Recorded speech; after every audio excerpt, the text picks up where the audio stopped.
Olá, pessoal! Nessa aula de hoje vou ensinar para você de novo como escrever melhor. Aliás, meu objetivo aqui o tempo todo é esse, né?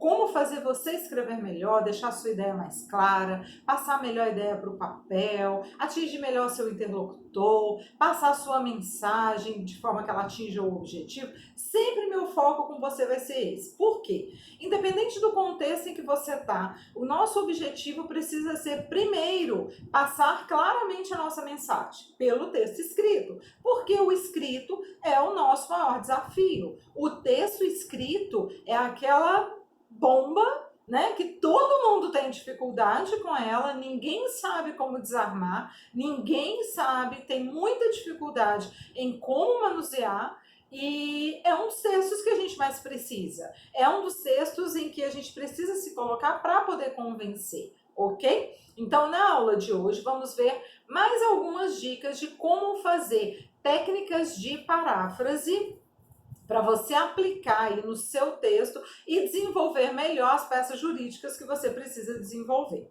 Na aula passada, a gente falou sobre processos de paráfrase por meio léxico, por meio do léxico, mudando apenas as palavras, né? Então a gente viu como que muda substantivo, usando verbos diferentes, as preposições e por aí afora, ok? Nesta aula, veremos como fazer os processos de paráfrase pelos meios sintáticos.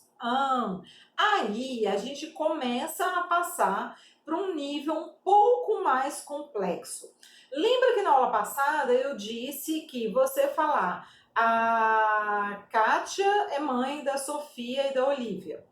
E o outro vem e diz uma paráfrase. A Olivia e a Sofia são filhas da Kátia. Fazer isso era uma paráfrase e você podia pensar simplesmente que isso é uma estrutura muito simples. Isso é uma estrutura que todo mundo é capaz de fazer. Ok, é paráfrase, todo mundo é capaz de fazer.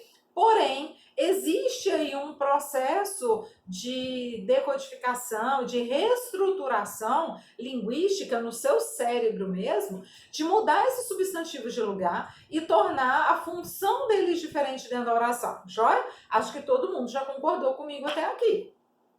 Nessa aula, e aí eu disse que fazer isso era paráfrase, mas não é só fazer isso é paráfrase. Paráfrase requer também que você desenvolva processos mais complexos, processos em que você consiga fazer, por exemplo, as relações sintáticas entre os termos da oração e tornar essa oração as ideias um pouco mais concatenadas, um pouco mais interligadas, né, de forma que nem todo mundo faz. E isso é o que diferencia os bons escritores dos escritores que não convencem tanto assim. Tudo bem? Então, nessa aula, o que a gente está vendo é como fazer paráfrase por meio sintático, joia? Aí eu preciso lembrar com você o que é sintaxe. Lembra que a gente já estudou lá no ensino médio há um bom tempo, né? Isso cai muito em concurso, isso desafia muito a nossa mente, porque a sintaxe, ela requer você entender as relações que os termos estabelecem dentro da oração, né? Então eu preciso pensar que toda oração no português ela é formada por sujeito, um verbo e um complemento. Depois eu coloco os frufru nessa frase, né? Os que são os adjuntos adverbiais e os enfeites que eu quero colocar nessa oração. Essa estrutura básica de sujeito, verbo e complemento, ela se repete em toda frase, em toda mensagem, em todo parágrafo, ou seja, em todo texto que a gente vai produzir.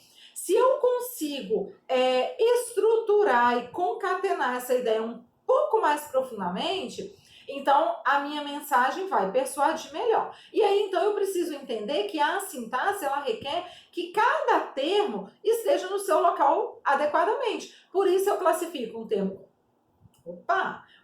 como sujeito, um termo como complemento do verbo, né? Por isso é que eu estudo o que é verbo transitivo direto, verbo intransitivo, verbo de ligação, porque os termos, de acordo com os tipos de verbo, eles também vão alterando aí na oração.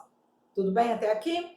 Tá. Se eu sei o que é sintaxe, que a sintaxe requer que cada termo tenha funções diferentes e que essas funções diferentes, elas também ditam orações diferentes, frases diferentes, então eu preciso aprender a construir essas frases para que eu também tenha o texto melhor escrito e mais persuasivo.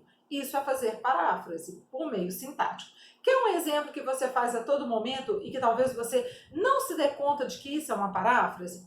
Já ouviu falar na famosa voz ativa e voz passiva do verbo? Eu digo o seguinte: a Kátia dá aula de português. Tá, isso é uma realidade, todo mundo sabe, você que está assistindo a minha aula sabe disso, porque eu sou sua professora, ok? Ou pelo menos nesse vídeo, né? Essa é uma oração que está na voz ativa. Por que ela está na voz ativa? Porque a Kátia é o sujeito dessa oração, tudo bem? E esse sujeito, Kátia, é quem de fato está ativamente desenvolvendo a ação desse verbo, dando a aula para você. A Kátia que dá a aula, o sujeito da oração é um sujeito ativo, é um sujeito que pratica essa ação de verdade. Fechou? Então, essa frase está na voz ativa. Eu poderia também dizer, e vocês dizem isso a todo momento, a aula de português foi dada pela Kátia. O que você está fazendo? Invertendo os meus termos aqui nessa oração de lugar e atribuindo a cada um deles uma função diferente. A aula de português na oração anterior era o complemento do verbo, lembra? Vamos recapitular. A Kátia dá, quem dá alguma coisa, deu o quê? Aula de português, complemento do verbo, tudo bem? Agora, o que eu fiz com esse complemento? Passei para o início da oração com o sujeito da oração. Então, olha, a aula de português é dada pela Kátia. Agora, a aula de português, que era o complemento da oração, virou o quê? Sujeito da oração. Então, e por que é voz passiva? Porque esse sujeito agora, aula de português, não é a aula que está dando, não é ela que está fazendo, não é ela que está praticando a ação. Continua sendo a Kátia, que é o complemento. Então, esse sujeito dessa oração agora não é um sujeito ativo, ele não é um sujeito que pratica a oração, mas sim é um sujeito que é passivo, ele sofre a ação, ele é a ação. Deu para entender? Olha só, a aula de português é dada pela Kátia, a Kátia complementa, é quem dá essa aula. E essa aula, então, que agora está lá naquela posição de ativa ela não tem nada. Ela é o resultado da ação da Kátia. Por isso, essa oração está na voz passiva. Um truque para você poder guardar e anotar e não esquecer mais. Oração na voz passiva, ela tem sujeito passivo, não pratica ação. O verbo ser, olha aí o é, tanto faz em qualquer tempo, foi, será, tanto faz, ou é hoje, tá? Então, o verbo ser. Mas o particípio do verbo principal, então o verbo da oração anterior era dar, lembra? Agora eu tenho dada. Porque está no particípio. O que é o particípio? Aqueles verbos terminados em ada e ido, lembra? Bebido, estudado, amado, partido, dormido, ok? Então, particípio mais a preposição por. Quer guardar a fórmula da voz passiva? Guarde verbo paciente, não sofre ação, verbo ser, mais particípio, mais a preposição por. Essa é a fórmula mágica de eu colocar uma oração na voz passiva. Bom, quando eu falo a aula foi dada pela Kátia, eu estou reestruturando, eu estou reescrevendo a mesma oração. A Kátia deu aula de português. Então, eu estou reescrevendo a mesma ideia, fechou? Só que agora com termos diferentes e atribuindo a esses termos funções diferentes. O que eu estou fazendo? Paráfrase por meios sintáticos. Deu para você compreender até aqui? Então, quando você muda os termos na oração ou atribui a esses termos significados e funções diferentes, eu também estou fazendo paráfrase. E essa paráfrase, ela pode ser feita por vários mecanismos sintáticos. Um mecanismo é a voz passiva, tá? Ele é sintático porque eu mudo o complemento, transformo em sujeito, sujeito transforma em complemento.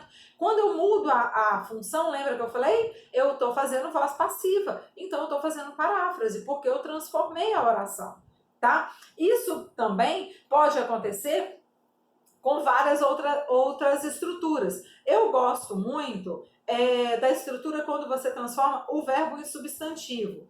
Você pode falar assim, a Kátia, aliás, o adjetivo em substantivo.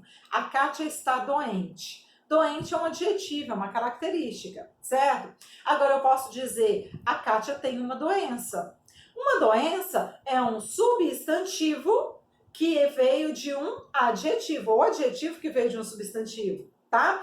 Essa troca de substantivo pelo adjetivo, eu também estou trocando a classe gramatical e transformando essa palavra. Então, olha por que agora não é mais léxico e é sintático? Porque a Kátia está doente, doente é predicativo. A Kátia tem uma doença agora virou objeto direto. Então, eu troquei a função. A relação entre o verbo e o complemento, ela foi completamente alterada.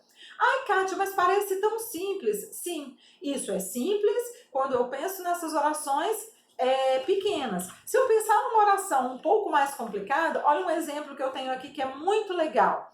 Os testes, épocas de coronavírus, né? Os testes desmentiram que boa parte do material estivesse contaminado. Vamos fazer por esse segundo processo agora que eu expliquei do transformar doente em doença, tá? Nesse caso agora eu vou transformar esta oração, tá? Que é estivesse contaminado, por uma oração em que o verbo principal vai ser contaminar, tá? Ou, aliás, vai ser o verbo não, que o contaminado vai virar um substantivo. E essa técnica é chamada de nominalização. O que é isso? Eu transformar doente em doença, eu estou transformando adjetivo em substantivo, estou transformando ele em um nome. Transformar em um nome é uma nominalização. Então, vamos fazer com este exemplo. Os testes desmentiram que boa parte do material estivesse contaminado. Eu poderia dizer, os testes desmentiram a contaminação de boa parte do material. O que eu tirei dessa segunda oração? Tirei o quê? Que é um conectivo que começava uma segunda oração, ok? Tirei o estivesse, que era verbo de ligação. Lembra que na aula passada eu falei que o estar era um verbo de suporte? Porque ele servia como base para vários outros verbos, tá? Então, eu tirei o estivesse. E o contaminado, que estava no particípio, agora eu transformei ele num substantivo. Olha que mágica! Transformei um verbo em um substantivo, né? Então, o contaminar, eu transformei em contaminação, né? Então, os testes desmentiram a contaminação do material. Quando você fala essa segunda frase, você está transformando a primeira num processo parafrástico. Olha, que chique, né? O que você fez aí? Uma paráfrase, trocando os termos de lugar e atribuindo a eles uma função diferente. Tá bom? Isso é paráfrase, isso é reescrita de texto, isso é deixar a ideia mais clara e isso é escrever melhor um texto, as ideias que você se inspira por aí, tanto na internet, nos livros que você lê. Isso é muito útil, por exemplo, quando você vai fazer um TCC. Tá bom? Aí, no nosso material de apoio, que vocês vão receber aí o PDF, né? Agora, a gente vai ter atividade para poder fazer, vou deixar marcado, tá? Vou mandar para vocês lá no grupo, para que vocês façam as atividades. E essa atividade agora vai valer, então, o nosso quinto visto dessa semana toda aí que nós estamos tendo aula online. Tudo bem? Olha, espero que essa aula tenha ajudado muito a você na sua reescrita de texto. Pega o material no grupo, não deixe de fazer as atividades e a gente se encontra então na nossa próxima aula, na próxima semana, tá bom? Um abraço grande e a gente se vê lá.